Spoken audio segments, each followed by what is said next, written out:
found Stitch sitting on the chair. I feel like it's Saturday morning, like story time for children, because I started to flick through some Roald Dahl books last night, but this book I've got here is like my favourite one, and it's the shorter story that's in the collection, and I've just been starting to read it. And I thought, oh, this is interesting. I feel like I want to just... today's reading is going to be The Giraffe and the Pelly and me. And Stitch. And me, Lucy. And Tia's in the room. Well, she's coming in and out of the window. So she's like jumping on rooftops to get in. Story time. Saturday morning. Why not? It's interesting. Okay. Stitch. What are you doing down anyway? You normally sit up there. Okay. Okay, right. I'll show you the illustrations as well. You'll see the characters. Introducing Billy, the giraffe, the Pelly, the Duke of Hampshire, and the monkey.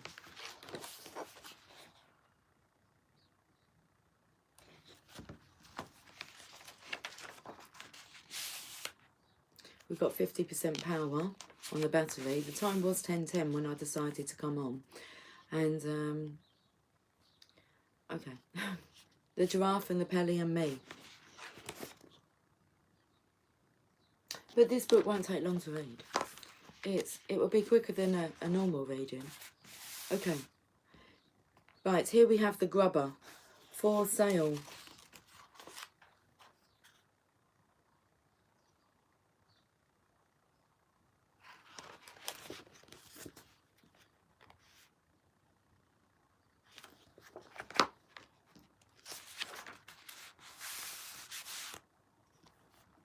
Not far from where I live, there is a queer old empty wooden house standing all by itself on the side of the road.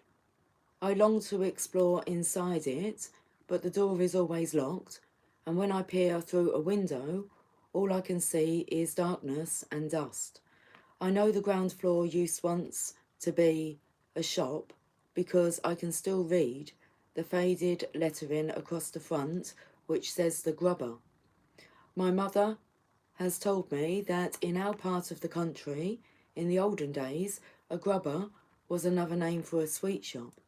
And now every time I look at it, I think to myself, what a lovely old sweet shop it must have been. On the shop window itself, somebody had painted in white the words for sale. One morning, I noticed that for sale had been scraped off had been scraped off the shop window, and in its place somebody had painted sold. I stood there staring at the new writing and wishing like mad that it had been me who had bought it, because then I would have been able to make it into a grubber all over again. Here's a picture of him before the sold sign went up. I have always longed and longed to own a sweet shop. The sweet shop of my dreams would be loaded from top to bottom with sherbet suckers and caramel fudge and Russian toffee and sugar snorters and butter gumballs and thousands of other glorious things like that. Oh boy, what I couldn't have done with that old grubber shop if it had been mine. Let me just have a drink.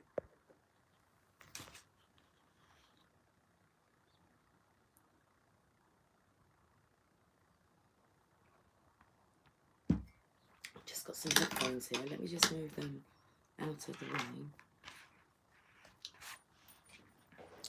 That's actually just reminding me. Okay, look, we're going to come back and find out about what happens on the next visit. I just need to check something. Okay, right. Stitch. You just wait there. Everything happens for a reason.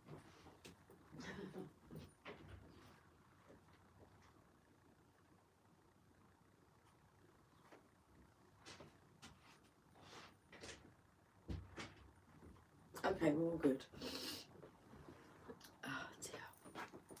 Let's continue. Oh. Do you know what? The energy today is like I'm just dropping everything. Like the contents of my handbag, like tipped over, all happened in slow motion, and the contents just went all over the shop floor.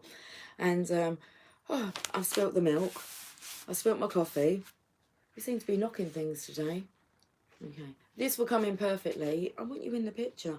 I quite like resting my head on you as well. My head, my chin. That's cute. Okay, right. It comes in with the story. Right, we've read this page. On my next visit to the Grubber, I was standing across the road gazing at the wonderful old building when suddenly an enormous bathtub came sailing out through one of the second floor windows and crashed right onto the middle of the road.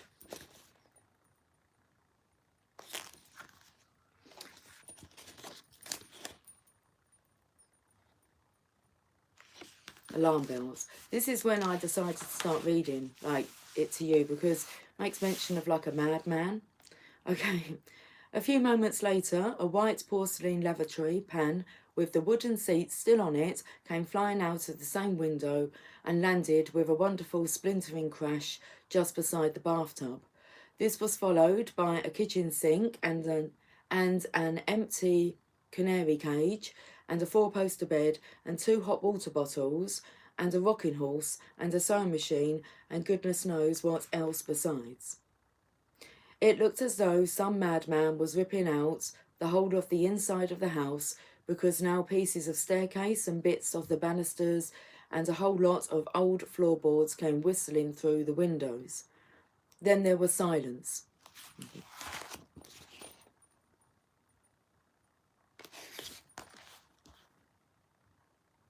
I waited and waited, but not another sound came from within the building.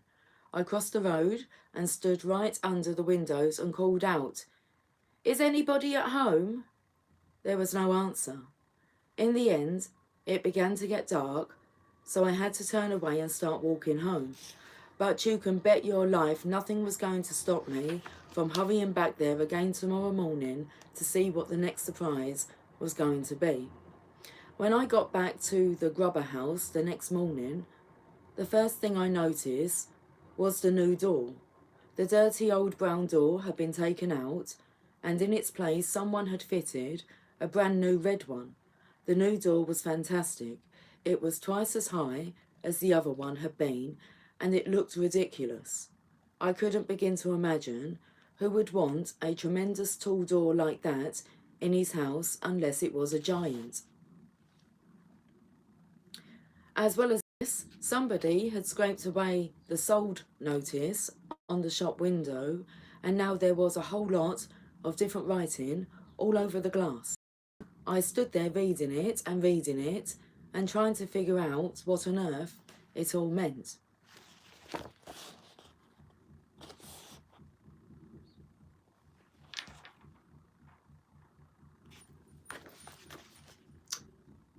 The Ladderless Window Cleaning Company. Get your windows cleaned without a lot of dirty ladders leaning against your house. I tried to catch some sign or sound of movement inside the house, but there was none, until all of a sudden, out of the corner of my eye, I noticed that one of the windows on the top floor was slowly beginning to open outwards. Then a head appeared at the open window. I stared at the head stared back at me with big, round, dark eyes. Suddenly, a second window was flung wide open, and of all the crazy things, a gigantic white bird hopped out and perched on the windowsill. I knew what this one was because of its amazing beak, which was shaped like a huge orange-coloured basin. The pelican looked down at me and sang out, "Oh, how I wish for a big fat fish. I'm as hungry as ever could be. A dish of fish is my only wish. How far are we from the sea?" We are a long way from the sea, I called back to him, but there is a fishmonger in the village not far away. A fish what? A fishmonger. Now what on earth would that be? Asked the pelican. I have heard of a fish pie, and a fish cake, and a fish finger, but I have never heard of a fishmonger. Are these mongers good to eat? This question baffled me a bit, so I said, Who is your friend in the next window? She is the giraffe, the pelican answered. Is she not wonderful? Her legs are on the ground floor, and her head is looking out of the top window. As if all this wasn't enough, the window on the first floor was now flung wide open, and out popped a monkey. The monkey stood on the windowsill and did a jiggly little dance. He was so skinny, he seemed to be made only out of furry bits of wire. But he danced wonderfully well, and I clapped and cheered and did a little dance myself in return.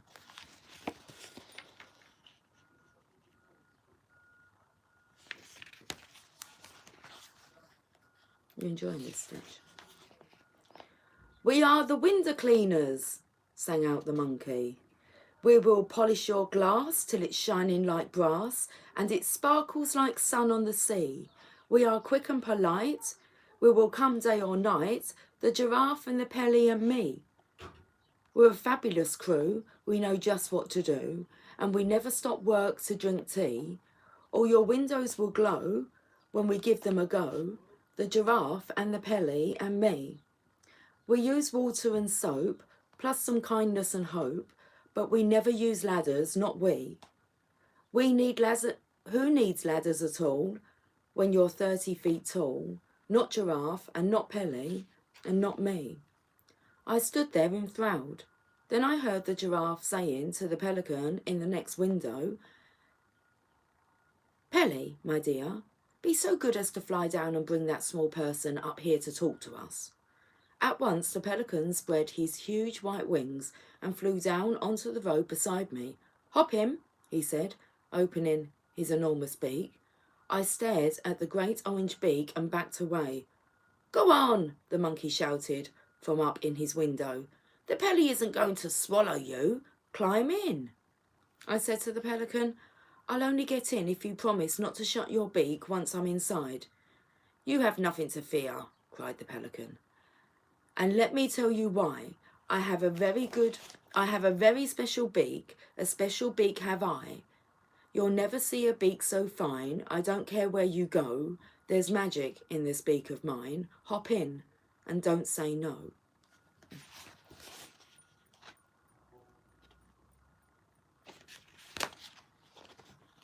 There's magic in this beak of mine. Hop in and don't say no.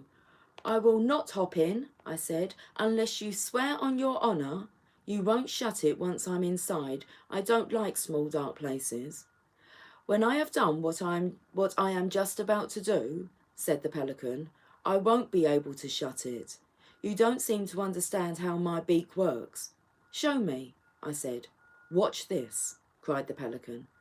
I watched in amazement as the top half of the pelican's beak began to slide smoothly backwards into his head until the whole thing was almost out of sight. It bends and goes down inside the back of my neck, cried the pelican. Is that not sensible? Is it not magical? It's unbelievable, I said. It's exactly like one of those metal tape measures my father's got at home. When it's out, it's straight. When you slide it back in, it bends and disappears. Precisely, said the pelican. You see, the top half is of no use to me unless I am chewing fish.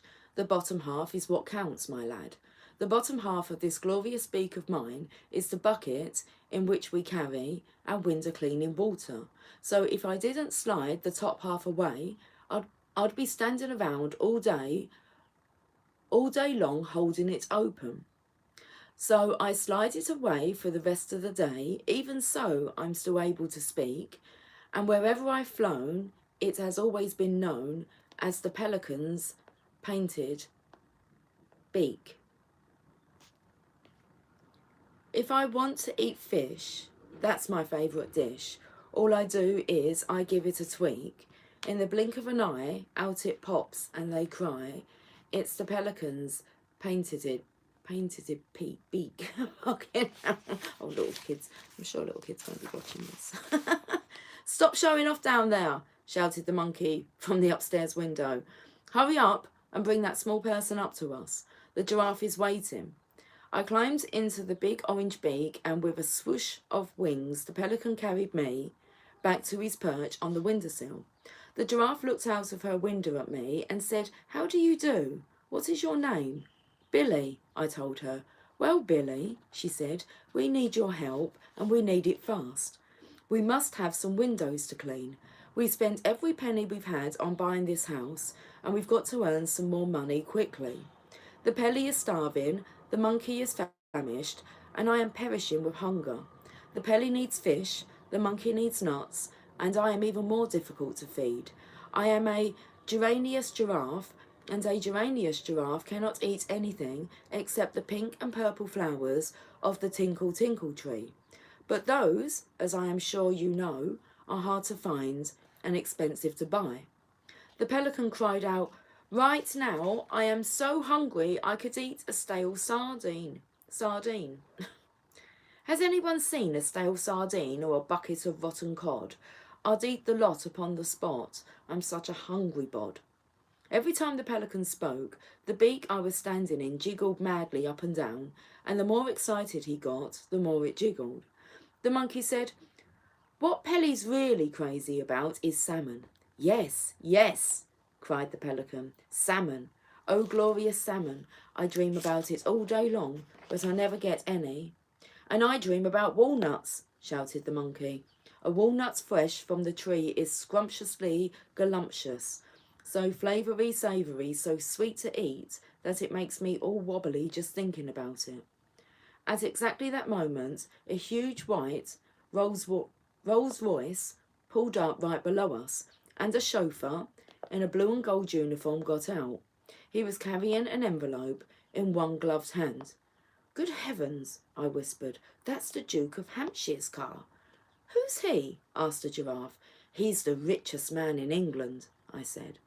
The chauffeur knocked on the door of the grubber. He looked up and saw us.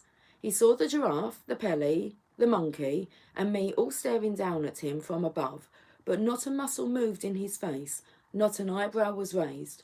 The chauffeurs of very rich men are never surprised by anything they see. The chauffeur said, "His Grace the Duke of Hampshire has instructed me to deliver this envelope to the Ladderless Window Cleaning Company." "That's us," cried the monkey. The giraffe said, "Be so good as to open the envelope and read us the letter." The chauffeur unfolded the letter and began to read. "Dear Sirs, I saw your notice as I drove by this morning. I have been looking for a decent window cleaner for the last 50 years, but I have not found one yet.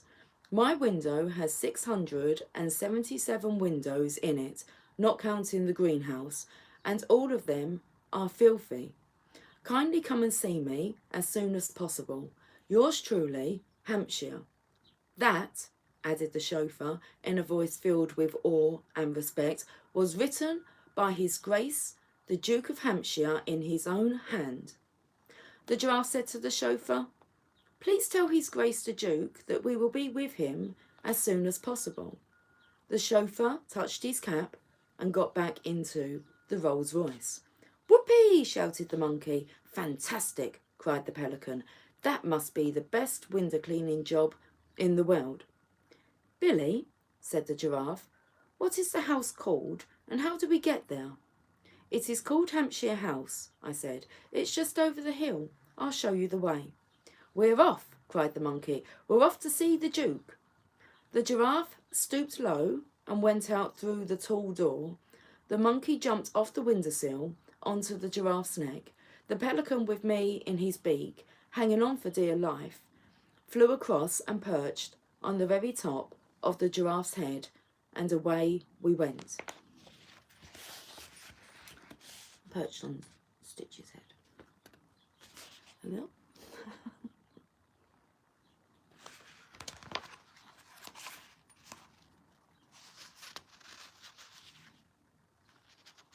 Let's turn the page.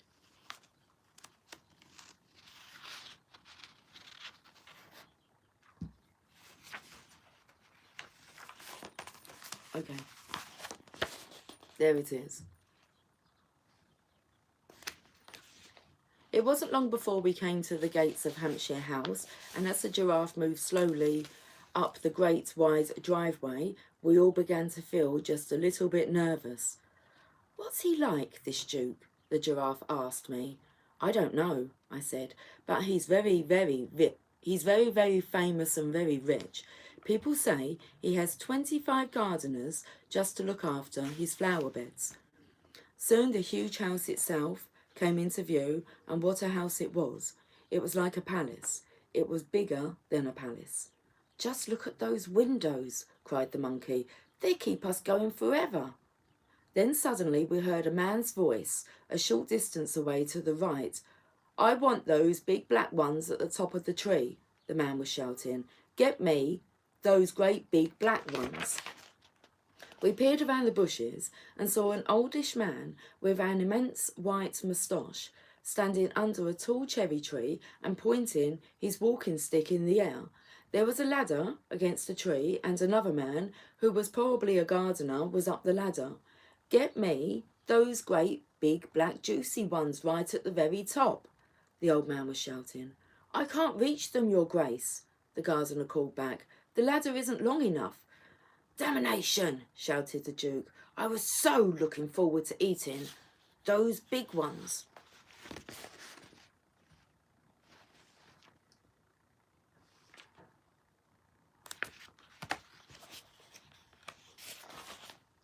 "Here we go," the pelican whispered to me, and with a wish and a swoop he carried me up to the very top of the cherry tree, and there he perched. "Pick them, Billy," he whispered. "Pick them quickly and put them in my beak." The gardener got such a shock he fell off the ladder. Down below us the Duke was shouting, "My gun! Get me my gun! Some damnable monster of a bird is stealing my best cherries. Be off with you, sir. Go away. Those are my cherries, not yours. I'll have you shot for this, sir. Where is my gun?" "Hurry, Billy," whispered the pelican. "Hurry, hurry, hurry." "My gun!" the Duke was shouting to the gardener. "Get me my gun, you idiot. I don't have that thieving bird for breakfast. You'll see if I don't." "Oh, I'll have that thieving bird for breakfast. You see if I don't."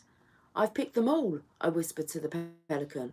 At once the Pele flew down and landed right beside the furious figure of the Duke of Hampshire, who was prancing about and waving his stick in the air. "Your cherries, your grace," I said as I leaned over to the edge of the pelican's beak and offered a handful to the Duke. The Duke was staggered. He'd reeled back, and his eyes popped nearly out of their sockets. "Great Scott!" he gasped. "Good Lord! What's this? Who are you?" And now the giraffe, with the monkey dancing about on her back, emerged suddenly from the bushes. The Duke stared at them. He looked as though he was about to have a fit. "Who are these creatures?" he bellowed. "Has the whole world gone completely dotty?" "We are the window cleaners," sang out the monkey. "We will polish your glass till it's shining like brass and it sparkles like sun on the sea. We will work for your grace till we're blue in the face, the giraffe and the Pele and me." "You asked us to come and see you," the giraffe said. The truth was at last beginning to dawn on the Duke. He put a cherry into his mouth and chewed it slowly. Then he spat out the stone. "I like the way you pick these cherries for me," he said. "Could you also pick my apples in the autumn?" We could, of course we could," we all shouted. "And who are you?" the Duke said, pointing his stick at me. "He is our business manager," the giraffe said. "His name is Billy. We go nowhere without him." Very well, the Duke muttered. "Come along with me, and let's see if you're any good at cleaning windows." I climbed out of the pelican's beak, and the kindly old Duke took me by the hand as we all walked towards the house. When we got there, the Duke said, "What happens next?" "It is all very simple, your grace," the giraffe replied. "I am the ladder, The Pelly is the bucket, and the monkey is the cleaner. Watch us go.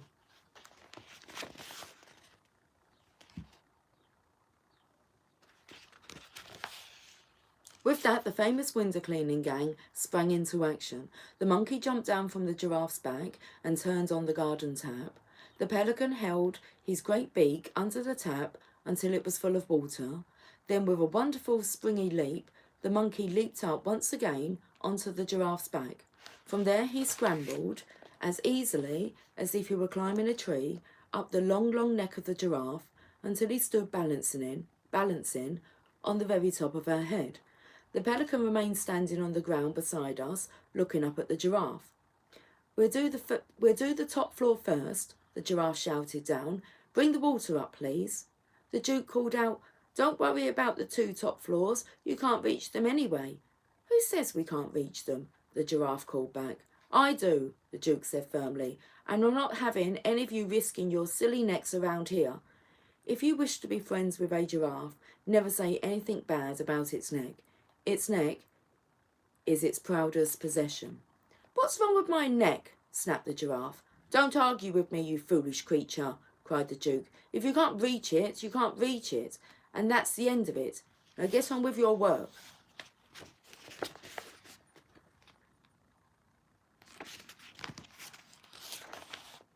Your Grace, the giraffe said, giving the Duke a small, superior smile, there are no windows in the world I cannot reach with this magical neck of mine. The monkey, who was dancing about most dangerously on top of the giraffe's head, cried out, Show him, Giraffe, go on and show him what you can do with your magical neck. The next moment, the giraffe's neck, which heaven knows was long enough already, began to grow longer and longer and longer and longer, and higher and higher and higher. Until, at last, the giraffe's head, with the monkey on top of it, was level with the windows of the top floor. The giraffe looked down from her great height and said to the Duke, How's that? The Duke was speechless. So was I. It was the most magical thing I had ever seen, more magical even than the pelican's painted beak. Up above us, the giraffe was beginning to sing a little song, but she sang so softly I could hardly catch the words. I think it went something like this. My neck can stretch terribly high, much higher than eagles can fly. If I ventured to show just how high it would go, you'd lose sight of my head in the sky. The pelican, with his huge beak full of water, flew up and perched on top of the top floor window sills near the monkey, and now the great window cleaning business really began. The speed with which the team worked was astonishing. As soon as one window was done, the giraffe moved the monkey over to the next one, and the pelican followed. When all of the full floor windows on that side of the house were finished, the giraffe simply drew in her magical neck until the monkey was level with the 3rd floor windows, and off they went again. Amazing, cried the Duke. Astonishing, remarkable, incredible. I haven't seen out of any of my windows for 40 years. Now I shall be able to sit indoors and enjoy the view. Suddenly I saw all 3 of the window cleaners stop dead in their tracks. They seemed to freeze against the wall of the house. None of them moved. What's happened to them? The Duke asked me. What's gone wrong? I don't know, I answered. Then the giraffe, with the monkey on her head, tiptoed very gingerly away from the house and came towards us. The pelican flew with them. The giraffe came up very close to the Duke and whispered, Your Grace, there is a man in one of the bedrooms on the 3rd floor. He is opening all the drawers and taking things out. He's got a pistol. The Duke jumped about, a foot in the air. Which room? He snapped. Show me at once. It's the one on the 3rd floor where the window is wide open, the giraffe whispered. By gad, cried the Duke. That's the Duchess's bedroom. He's after her jewels. Call the police. Summon the army. Bring up the cannon. Charge with the light brigade. But even as he spoke, the pelican was flying up into the air. As he flew, he turned himself upside down and tipped the window-cleaning water out of his beak.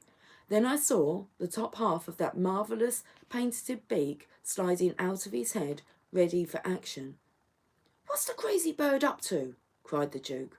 "Wait and see," shouted the monkey. "Hold your breath, old man, hold your nose, hold your horses, and watch the Pelly go." Like a bullet, the pelican flew in through the open window, and 5 seconds later, out he came again with his great orange beak firmly closed. He landed on the lawn beside the Duke. A tremendous banging noise was coming from inside the pelican's beak. It sounded as though someone was using a sledgehammer against it from the inside. "He's got him," cried the monkey. "Pelly's got the burglar in his beak." "Well done, sir," shouted the Duke, hopping about with excitement. Okay, I'm just going to have a drink. I've got a tickle in my throat. Maybe it comes in with what's inside the beak. Oh, excuse me.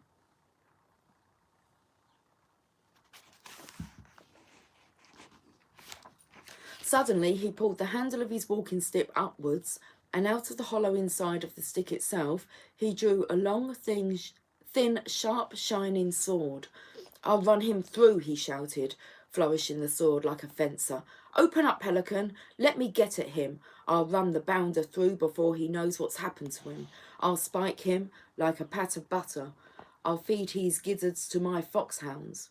But the Pelican did not open his beak. He kept it firmly closed and shook his head at the Duke. The Giraffe shouted, "The burglar is armed with a pistol, your Grace. If Pelly lets him out now, he'll shoot us all." "He can be armed with a machine gun for all I care," bellowed the Duke, his massive moustaches bristling like brushwood. "I'll handle the blighter. Open up, sir. Open up." Suddenly there was an ear-splitting bang, and the Pelican leaped 20 feet into the air. So did the Duke. "Watch out!" the Duke shouted, taking 10 rapid paces backwards. "He's trying to shoot his way out."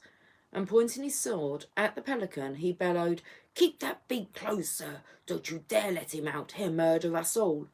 "Shake him up, Pelly," said the Giraffe. "Rattle his bones. Teach him not to do it again." Let me show you these pictures.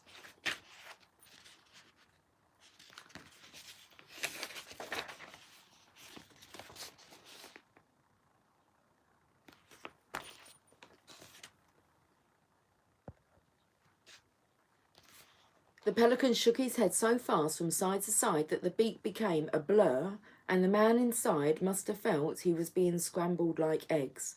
"Well done, Pelly," cried the Giraffe. "You're doing a great job. Keep on shaking him so he doesn't fire that pistol again." At this point, a lady with an enormous chest and flaming orange hair came flying out of the house screaming, "My jewels! Somebody's stolen my jewels! My diamond tiara, my diamond necklace, my diamond bracelets, my diamond earrings, my diamond rings. They've had the lot. The rooms have been ransacked." And then this massive female, do you want to see this female running here? And then this massive female who 55 years ago had been a world-famous opera singer, suddenly burst into song. "My diamonds are all over the ocean." I cannot do any opera singing here. "My diamonds are over the sea. My diamonds were pinched from my bedroom. Oh, bring back my diamonds to me." We were so bowled over by the power of the lady's lungs that all of us, excepting the Pelican, who had to keep his beak closed, joined in the chorus. "Bring back, oh bring back my diamonds to me, to me. Bring back, oh bring back my diamonds to me." "Calm yourself, Henrietta," said the Duke. He pointed to the Pelican and said, "This clever bird, this brilliant burglar-catching creature, has saved the day. The bounder's in his beak." The Duchess stared at the Pelican. The Pelican stared back at the Duchess and gave her a wink. "If he's in there," cried the Duchess, "why don't you let him out? Then you can run him through with that famous sword of yours. I want my diamonds. Open your beak, bird." No, no, shouted the Duke. He's got a pistol. He'll murder us all. Someone must have called the police, because suddenly no less than 4 squad cars came racing towards us with their sirens screaming. Within seconds we were surrounded by 6 policemen, and the Duke was shouting to them, "The villain you are after is inside the beak of that bird. Stand by to collar him." And to the pelican he said, "Get ready to open up. Are you ready? Steady. Go. Open her up." The pelican opened his gigantic beak, and immediately the policeman pounced upon the burglar who was crouching inside. They snatched his pistol away from him and dragged him out and put handcuffs on his wrists.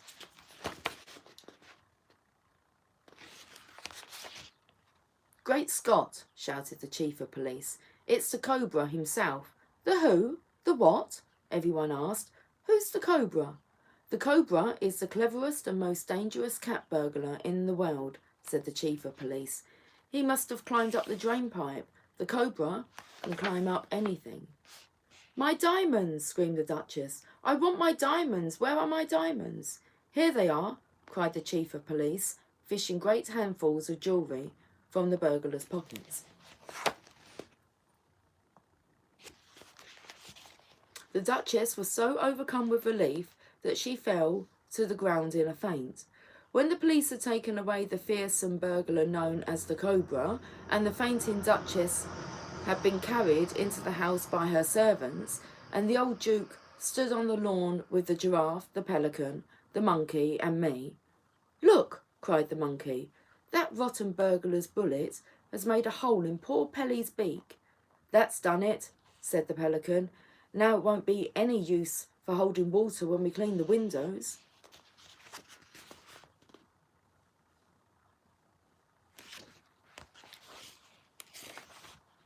"Don't you worry about that, my dear Pelly," said the Duke, patting him on the back.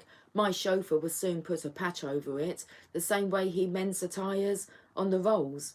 Right now, we have far more important things to talk about than a hole in the beak." We stood there waiting to see what the Duke was going to say next. "Now listen to me, all of you," he said. "Those diamonds were worth millions, millions and millions, and you have saved them." The monkey nodded, the giraffe smiled, the pelican blushed. "No reward is too great for you," the Duke went on. "I am therefore going to make you an offer which I hope will give you pleasure. I hereby invite the giraffe and the pelican and the monkey to live on my estate for the rest of their lives. I shall give you my best and largest hay barn as your private house, central heating, showers, a kitchen, and anything else you desire for your comfort will be installed. In return, you will keep my windows clean and pick my cherries and my apples. If the pelican is willing, perhaps he will also give me a ride in his beak now and again." "A pleasure, your grace," said the pelican. "Would you like a ride now?" "Later," said the Duke. "I'll have one after tea." At this point the giraffe gave a nervous little cough and looked up at the sky. "Is there a problem?" asked the Duke. "If there is, do let me hear it. Do please let me hear it." "I don't like to sound ungrateful or pushy," murmured the giraffe, "but we do have one very pressing problem. We are all absolutely famished. We haven't eaten for days." "My dear Giraffe," cried the Duke, "how very thoughtless of me. Food is no problem around here." "I'm afraid it is not quite as easy as all that," said the giraffe. "You see, I myself happen to be—" "Don't tell me," cried the Duke. "I know it already. I am an expert on the animals of Africa. The moment I saw you, I knew you were no ordinary giraffe. You are of the geranius variety, are you not?" "You are absolutely right, your grace," said the giraffe. "But the trouble with us is that we only eat—" "You don't have to tell me that either," cried the Duke. "I know perfectly well what a geranius giraffe can eat, only one kind of food. Am I not right in thinking that the pink and purple flowers of the tinkle tinkle tree are your only diet?" "Yes," sighed the giraffe, "and that's been my problem ever since I arrived on these shores." "That is no problem at all here," At Hampshire House, said the Duke. Look over there, my dearie Giraffe, and you will see the only plantation of tinkle tinkle trees in the entire country. The giraffe looked, she gave a gasp of astonishment, and at first she was so overwhelmed she couldn't even speak. Great tears of joy began running down her cheeks.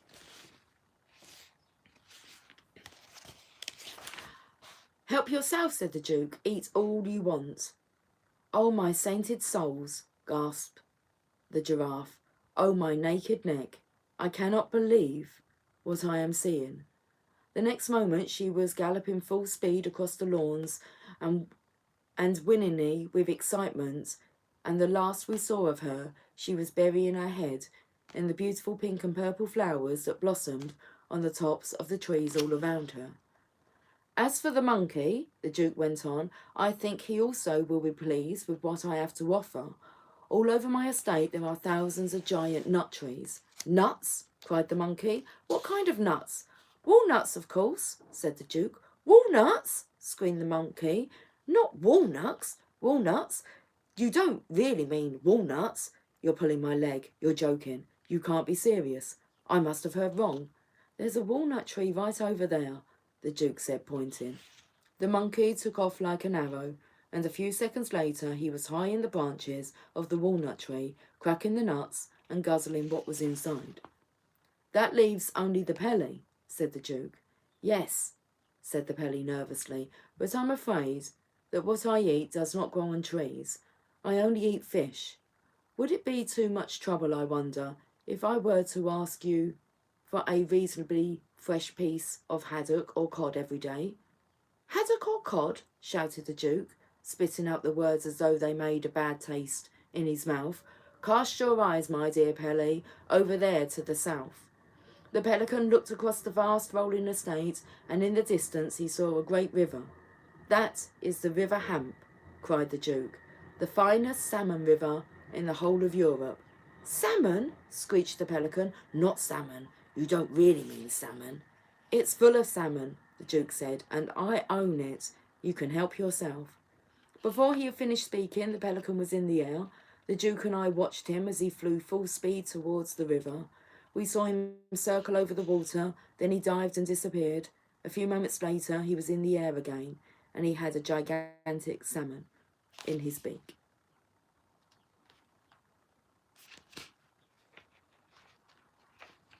Who likes salmon? Okay, let's turn the page. I stood alone with the Duke on the lawn beside his great house. Well, Billy, he said, I'm glad they are all happy, but what about you, my lad? I am wondering if you happen to have just one extra special little wish all for yourself. If you do, I'd love you to tell me about it. There was a sudden tingling in my toes. It felt as though something tremendous might be going to happen to me at any moment. Yes, I murmured nervously, I do have one extra special little wish. And what might that be? Said the Duke, in a kindly voice. There is an old wooden house near where I live, I said. It's called the Grubber, and long ago it used to be a sweet shop. I have wished and wished that one day somebody might come along and make it into a marvellous new sweet shop all over again. Somebody, cried the Duke. What do you mean, somebody? You and I will do that. We'll do it together. We'll make it into the most wonderful sweet shop in the world, and you, my boy, will own it. Whenever the old Duke got excited, his enormous moustaches started to bristle and jump about. Right now, they were jumping up and down so much, it looked as though he had a squirrel on his face. By gad, sir, he cried, waving his stick, I should buy the place today. Then we'll get to work and have the whole thing ready in no time. You just wait and see what sort of a sweet shop we are going to make out. You just wait and see what sort of a sweet shop we are going to make out of this Grubber place of yours.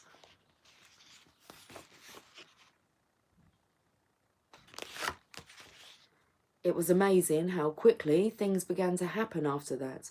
There was no problem about buying the house because it was owned by the giraffe and the pelly and the monkey, and they insisted upon giving it to the Duke for nothing. Then builders and carpenters moved in and rebuilt the whole of the inside so that once again it had 3 floors. On all these floors they put together rows and rows of tall shelves, and there were ladders to climb up to the highest shelves and baskets to carry what you bought.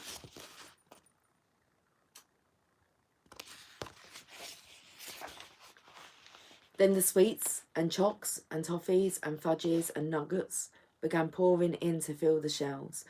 They came by aeroplane from every country in the world, the most wild and wondrous things you could ever imagine.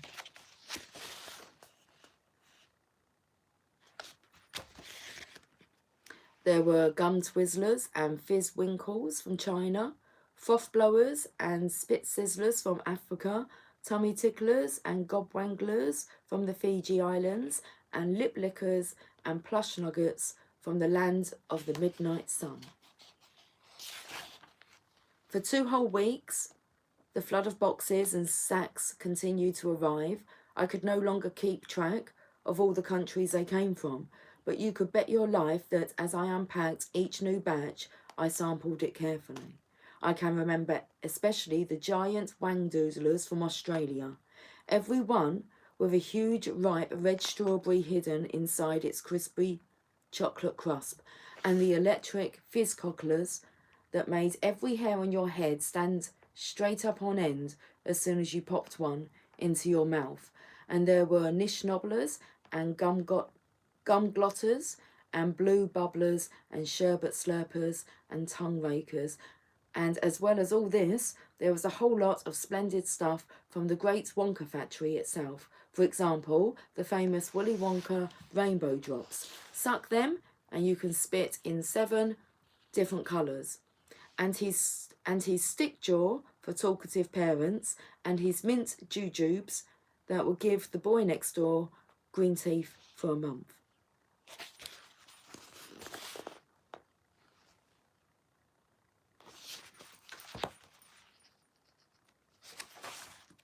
On the grand opening day, I decided to allow all my customers to help themselves for free, and the place was so crowded with children you could hardly move.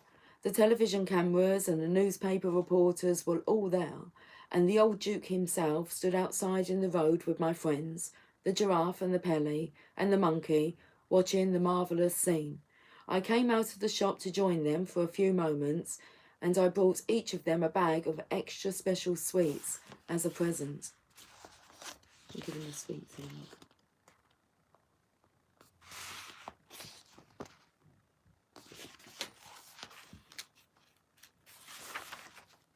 To the Duke, because the weather was a little chilly, I gave some scarlet...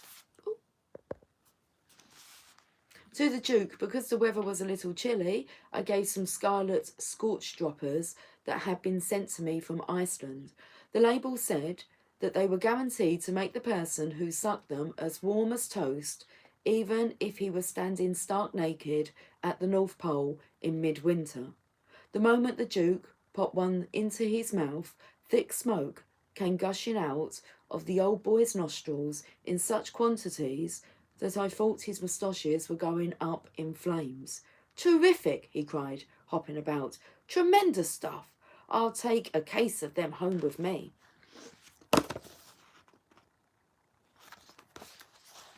To the Giraffe, I gave a bag of glumptious glob gobblers.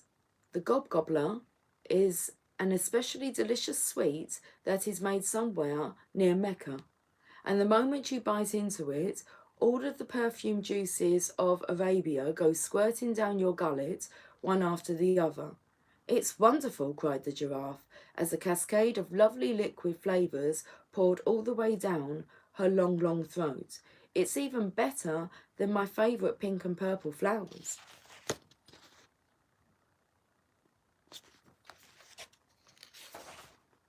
To the Pelican, I gave a big bag of fishlets. Fishlets, as you probably know, are bought by children who are unable to whistle a tune as they walk along the street, but long to do so. They had a splendid effect upon the Pelican, for after he had put one of them into his beak and chewed it for a while, he suddenly started singing like a nightingale. This made him wildly excited because pelicans are not songbirds. So Pelican had ever been known to whistle a tune. Okay, no pelican had ever been known to whistle a tune.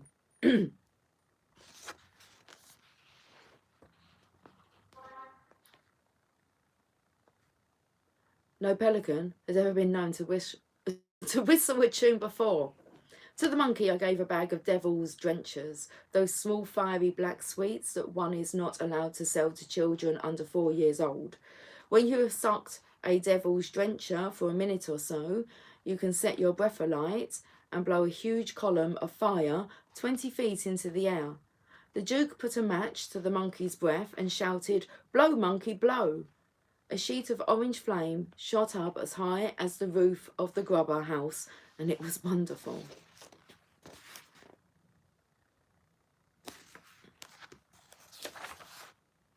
"I've got to leave you now," I said. "I must go and look after my customers in the shop." "We must go too," said the Giraffe. "We have 100 windows to clean before dark." I said goodbye to the Duke, and then one by one I said goodbye to the 3 best friends I had ever had. Suddenly we all became very quiet and melancholy, and the monkey looked as though he was about to cry as he sang me a little song of farewell. We have tears in our eyes as we wave our goodbyes. We so loved being with you, we 3. So do please now and then come and see us again, the Giraffe and the Pelly and me.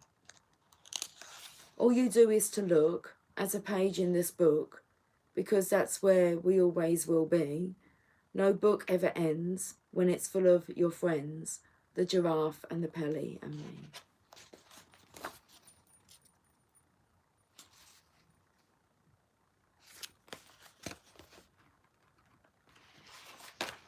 That's it. There you go, there's today's reading. Well, I might come on with another reading, but this was what I was drawn to do this morning. Okay, guys, have yourself a lovely morning, and I'll catch up with you soon. So until then, hi, Cynthia. Much needed this morning. We could have slept the day away, could you? It's just nice just to, but it's all about, look, all their wishes came true. It's like seeing the signs and synchronizations within that. All of their wishes came true. Okay. I will catch up with you all soon. Has a client call us many names and tell us we were many things, and then other than capable. Oh well. Oh well. I'm sure you know how to handle that. I'm going to go. I'll catch up with you guys soon. So from myself and Stitch, see you later. Bye for now. Much love.